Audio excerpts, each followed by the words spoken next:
Well, what I'm saying is that the state has a compelling interest to protect the health and welfare of its children.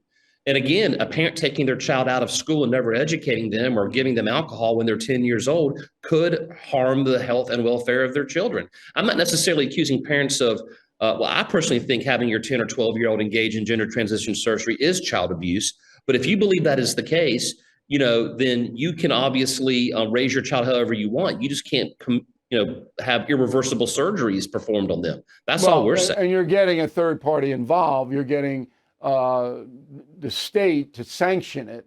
If the state Correct. doesn't, if the state says it's the majority of states allow this, so they're basically saying we don't care if the parents are down with it, we'll go along.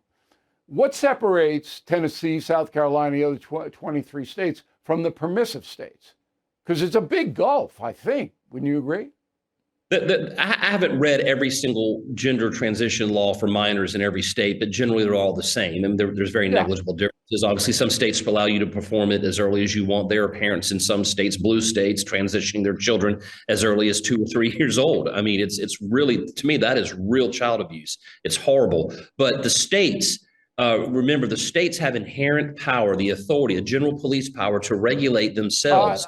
That's not a dispute. You're going to win the case. Supreme Court's going to rule 6-3 that the state of Tennessee and every other state has a right to regulate this. But I'm trying to get into the gulf between New York State, where I am now, and your state, South Carolina.